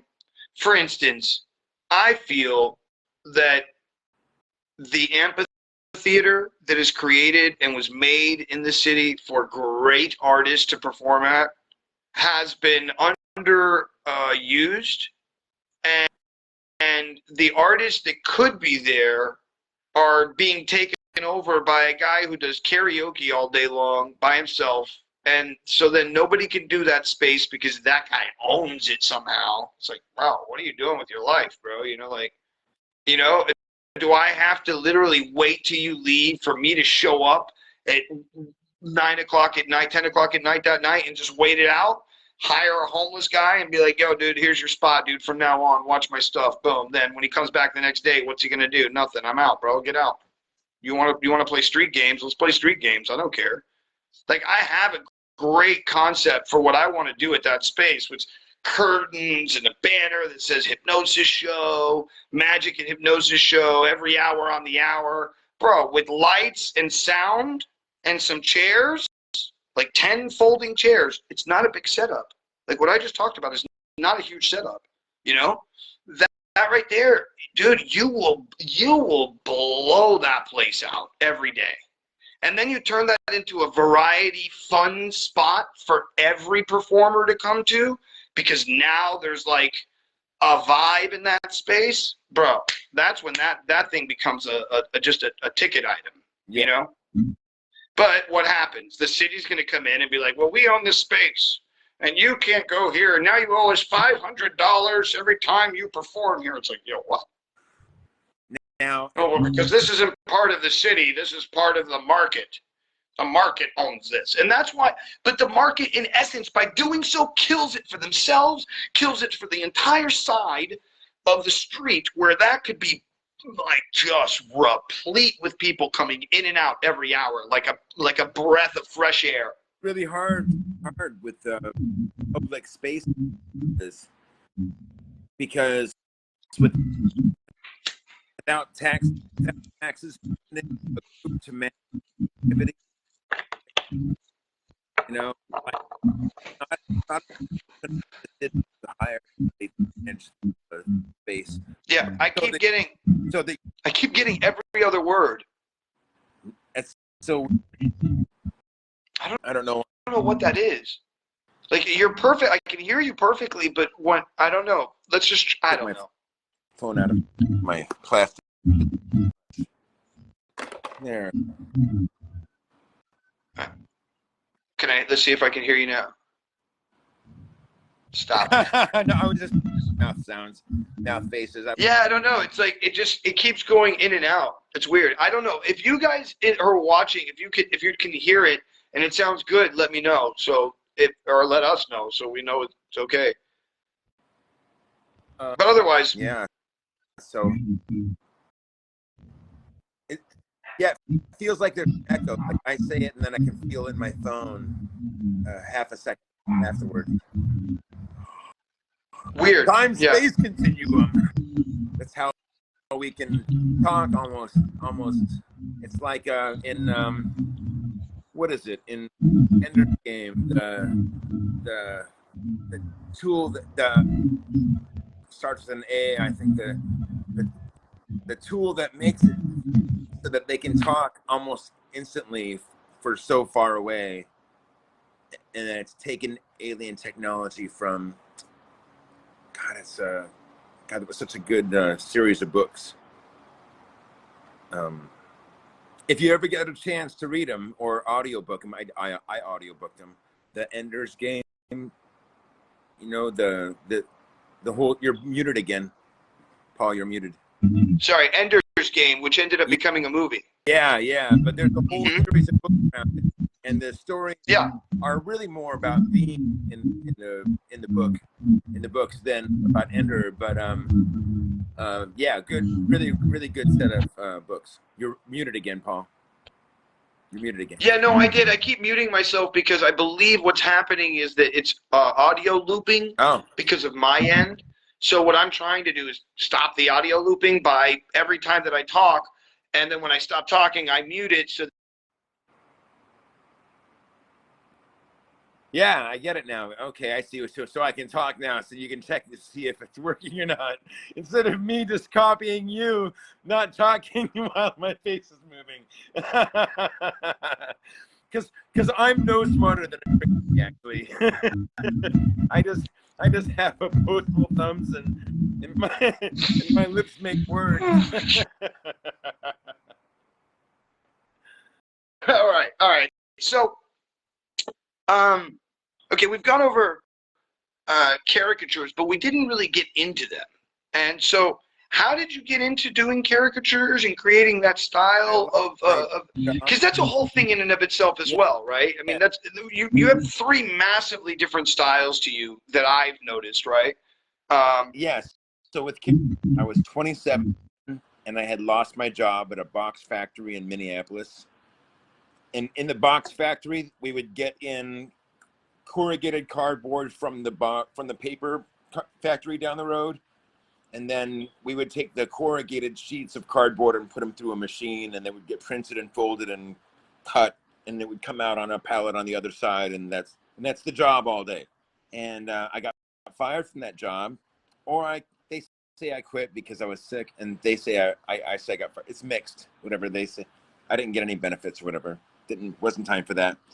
So I lost my job at the box factory, and I got the job at the local amusement park in Minnesota. That's Valley Fair, and it's a Six Flags owned park, but Six Flags doesn't claim it at all on their sign. So it's just a local amusement park by the casino down in Rochester, Minnesota. Not Rochester, Rosemount. I think I'm getting these names wrong because I haven't been there in 20 fucking years. But and now I'm spinning around on what the names are. It doesn't matter what the names are. I learned how to do these in 1999 in Minnesota when I was 27. And then when I was 29, I realized that I had my own economy. And by that, I mean, I got out of town that winter for the Christmas break and visited a friend in North Georgia and Chattanooga, Tennessee. And I made like $120 one night at the pool hall when I was just asking for tips. And I'm like, oh my God, how long would it take me to make $120 at my job? You know, that's crazy that I made it in 4 hours, and my drinks were paid for and my food was paid for. And what the fuck, you know, 17 below in Minnesota, you crazy. So I left Minnesota and then I moved to Chattanooga, Tennessee, and was a caricature artist. I'm skipping way ahead. I learned how to draw caricatures in 99. Yeah. And then in 2001, I realized that I had, so I left. Yeah, so that was my question. Was it some kind of like class that you took that No, this is how you do caricature? When you get a job at the theme parks, the interview process is that you go to the artist's studio usually, which is just a room in his house. And then he wants to see the guy that I interviewed from. His name is Tom Richmond, and he's like a big dog in the caricature world, which is cool that I learned from him. But his process is, you come to my studio, I want to see your sketchbooks. I don't want to see your portfolio. And his reasoning is he wants to see how you draw, to see if you're trainable to be able to draw caricatures in the setting that we draw caricatures. Because even if you draw caricatures, if you're a studio artist, that's different than a live artist. A live artist has to prioritize their lines to get a job done in a certain amount of time so they can make enough money in the day to make it worthwhile. A studio artist will work the same hours on a few drawings and make the same amount of money, but oftentimes it's like, I'm not a studio artist. Like, you paying me extra to draw a fancier caricature isn't going to necessarily get you what you want, like the way that you want it. Like I'm better at drawing you in 3 to 5 minutes and then coloring after that, you know, because with a caricature, you're just showing an abbreviated version of the face. You're not showing all the information. You're just showing the information that your brain recognizes when our eyes look at people, because the outside is a direct reflection of the inside, and the further away from average you are, the further away from average you look. And then that makes you easier to draw because there are fewer people that are comparable to you. So as comparison, if I were drawing a sorority or a fraternity kid, like the stereotypical sorority or fraternity kid, they're getting it because they know that caricatures are a souvenir that you get when you go places. They're not getting it because they recognize themselves in their photographs. There are people that run around and are sort of eye blind on, they rely on other things and not recognizing the things that they're looking at. They rely on sound and writing and, I don't know, spatial stuff. But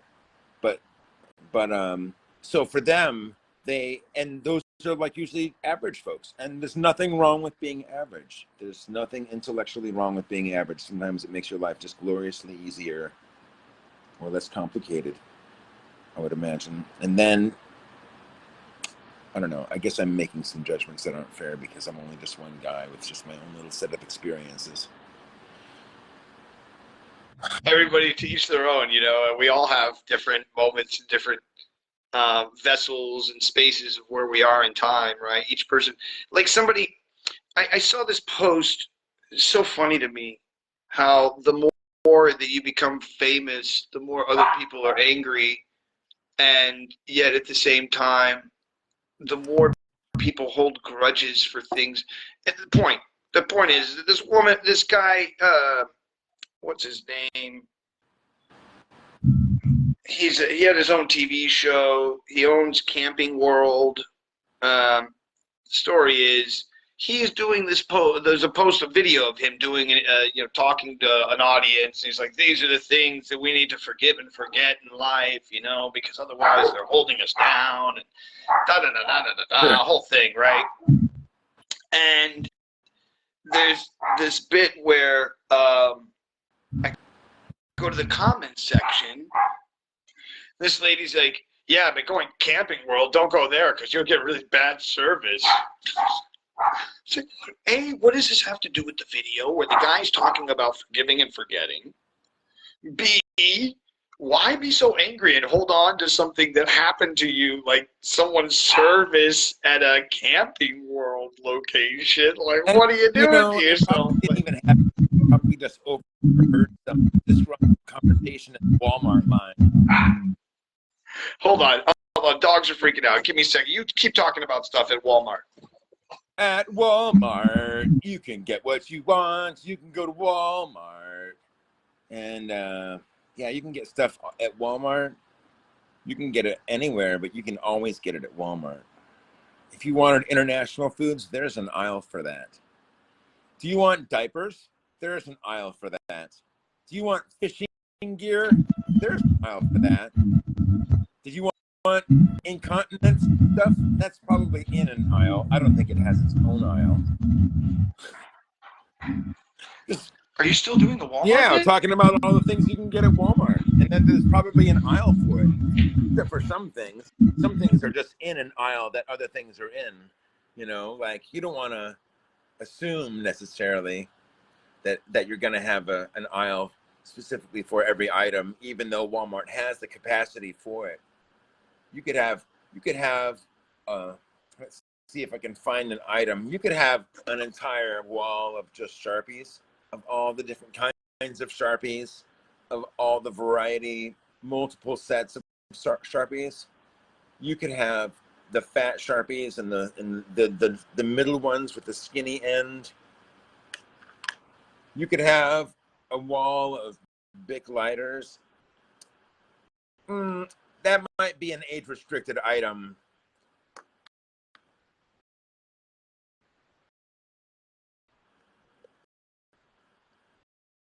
You're muted. I can't hear anything that you're saying. Oh, I said it's sort of kind of like the Matrix, where it's like, we need guns. Right. There we go. Like, I want a Zippo lighter. Which Zippo lighter would you like? You know, like, all of them. Like every color, every design, everything. Yeah, we could make some fun videos. That would be fun. That would get me out of my slump, my creative slump. I could. Hey, so what else is it that you're working on right now as a project? Like new stuff or anything kind of around? Is there anything that you're working on that's new? Honestly, this summer I realized that I needed to have some sort of a goal or a destination with my creative process. Without it, you have this floundering feeling of just existing and waiting for shit to get better while shit is shitty.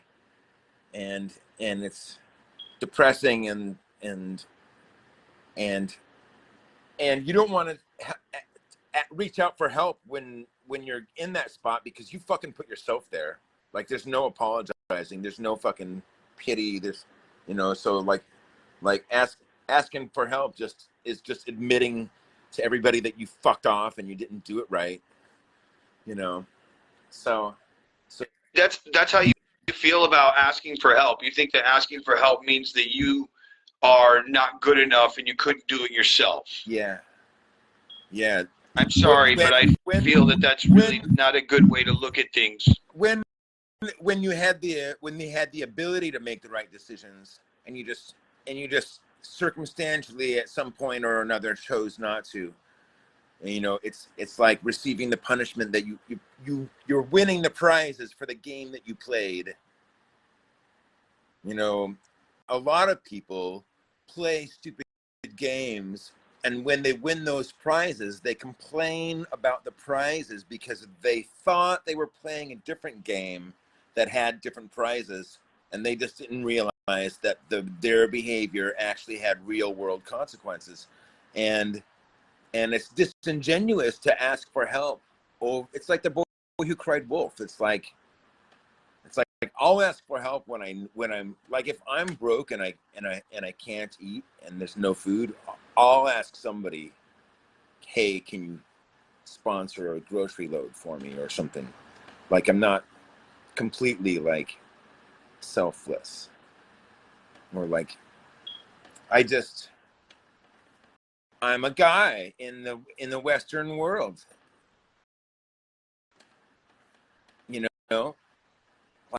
Like we're not in a society that we can kill each other or ourselves without jail time or potential revenge murder, you know. And not that I want to die or anything. That's not what I'm saying.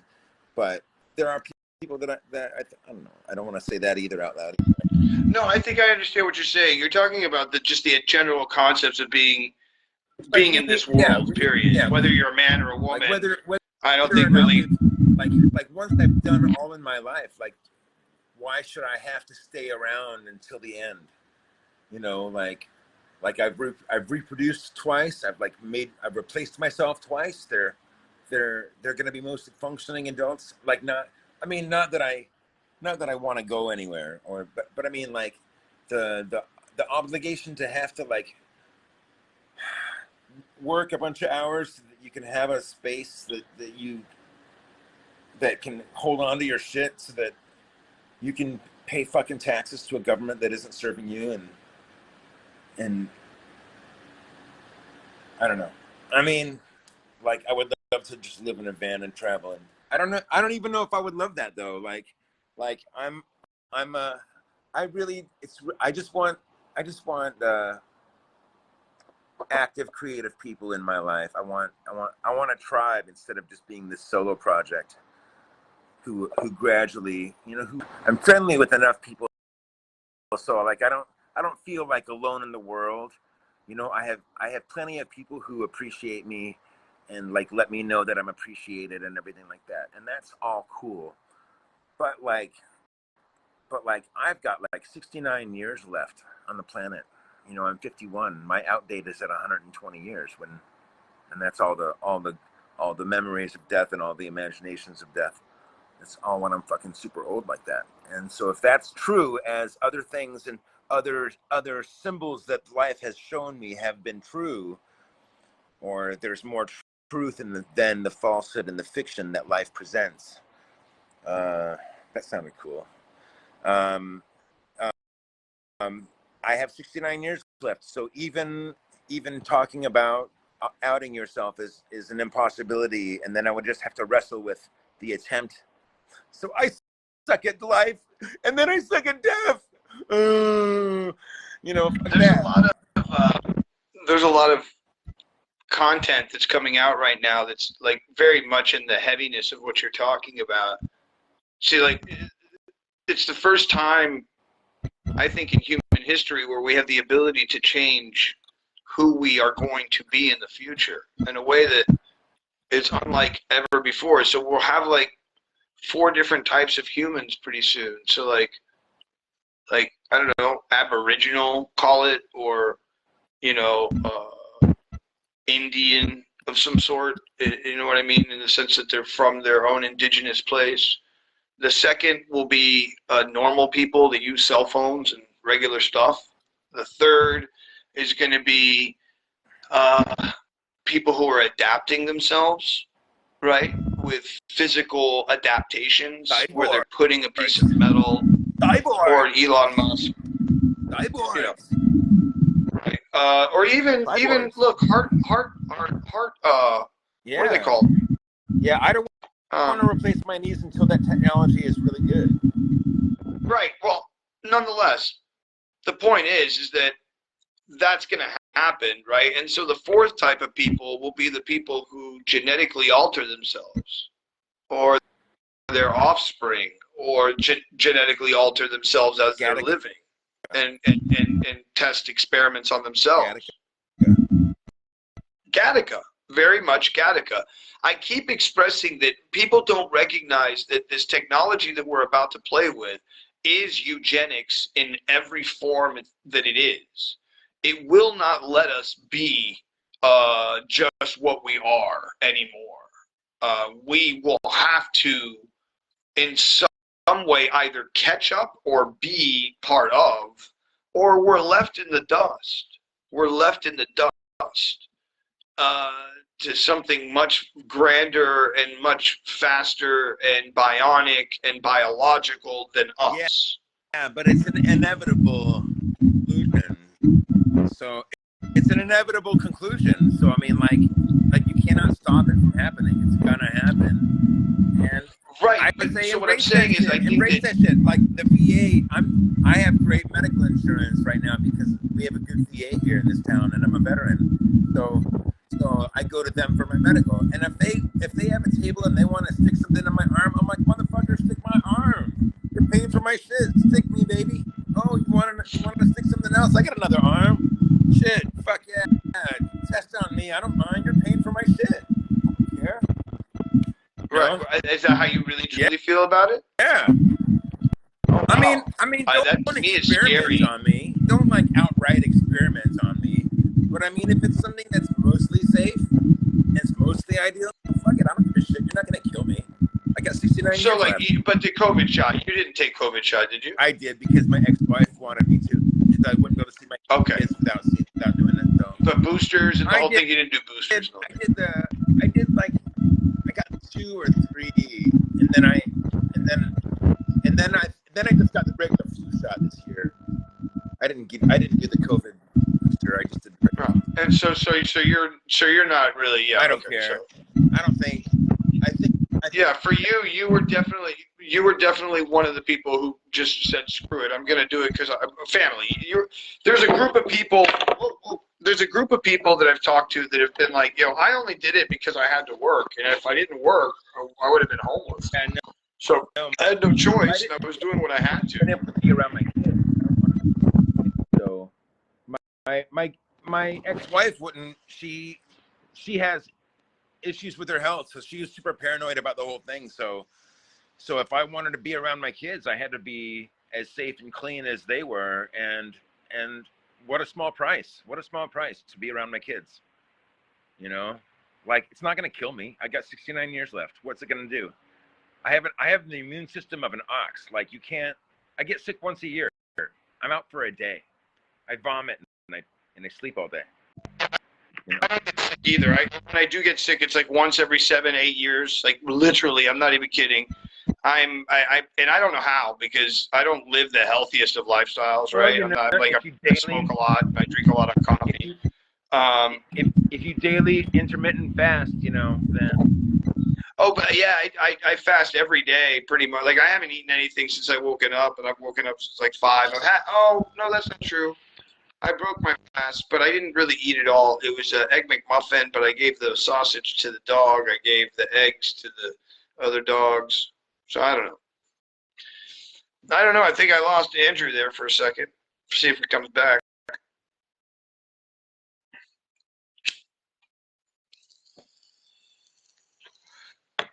I've enjoyed this episode like crazy. I don't know if you guys did. I hope you did. I hope you're watching there out there. I can't. Listen, I'll let you know this. Facebook is throttling me like crazy. It does not give me how many people are in here. So if there's like more than one person, I wouldn't know. it doesn't even tell me if there's one person in there. So if there's like 5 or 10 people watching, or even 20 or 30 people, I wouldn't know. I just see people coming in. So like Dan Dunn, phenomenal artist, by the way. If you don't know who he is, he's the guy who invented. I should bring him on. I should not now, but like in the future, I should totally bring Dan Dunn on and ask him to do an episode and talk about his thing, because Dan is the guy who created the upside down painting. And I know you've seen that before, and you've probably seen other people doing it, but he's the guy who really created it, from what I know. Would love to have you on someday. All right.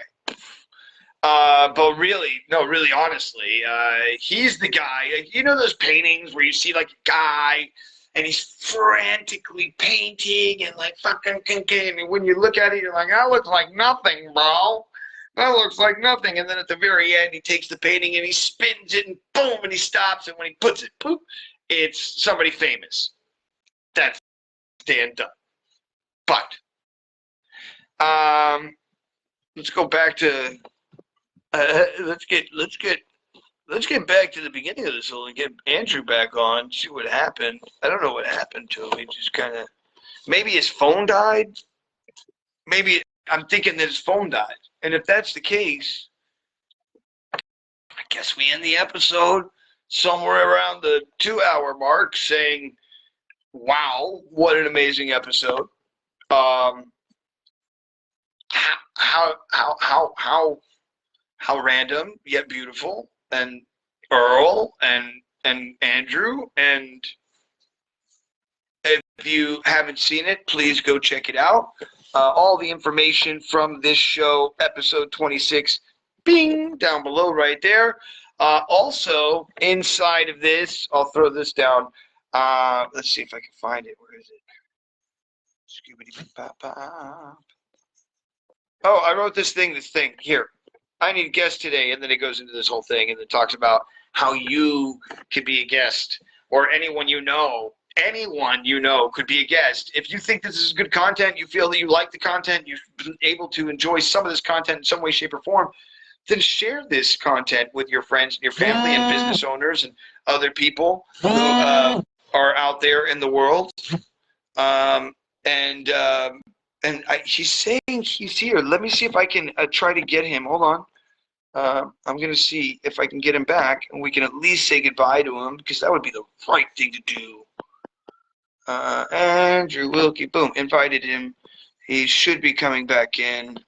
Let's see what happens. I'm sure what happened was he pushed something, and somebody called him, like what happened to me.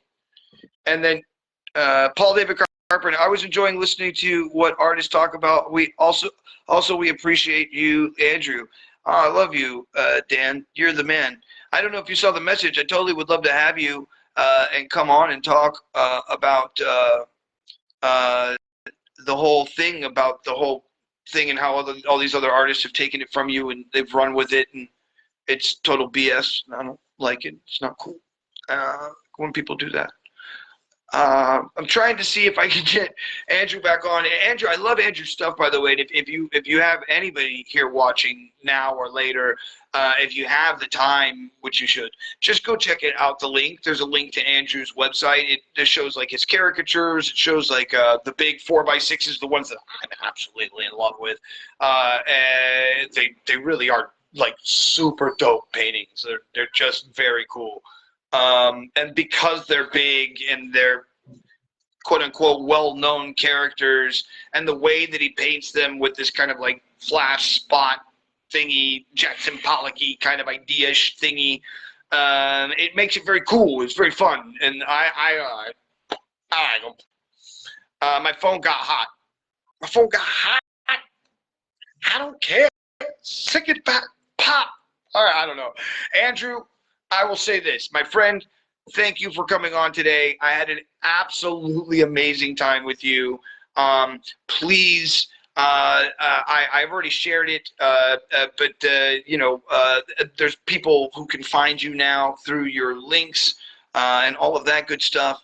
So, ladies and gentlemen, thank you all for watching the show. Thank you for coming on episode 26, long form podcast every single day, 365. We're going to get this done. If you know a person who wants to be on the podcast or somebody else, jump in, man. Let's get this done. I'll take anybody from anywhere, anytime, any place, because everybody has an interesting story to tell. I promise you that. And we're finding that out very simply here on this show. And with that, my friends, please go out of the world, do something nice for somebody else. And if you can't do something nice for yourself, it does start with you. Number 2, don't get caught up in all the crazy stuff, because if you do, then you end up crazy. That's not good. And number 3, if you wouldn't mind, please like, share, subscribe, send this out to somebody. Oh, lastly, sorry, have to do this. I'm looking for 5 sponsors, anywhere from $10,000 to $50,000 a piece. You might think that that's crazy, but it only ends up being $150 per episode, 365 episodes. Plus, I would love to have a little QR code or something that I could share with the audience that says, hey, 30-second commercial, 5 of them at the beginning of the show, or maybe even at the end. I don't know. You guys choose when. And then we do a whole thing on them, and then I go, hey, if you like that item, then go to that website and use on the other side 1, 2, 3, 4, 5, and you get 25% off. Ha! So we do that 5 times, we get a bunch of money, and then I start traveling and doing this thing live, crazy, in a bunch of different places. Oh yes, we're gonna make this happen one way or another. I tell you, folks, make it happen. So thank you. I love you, and I will see you all on the other side.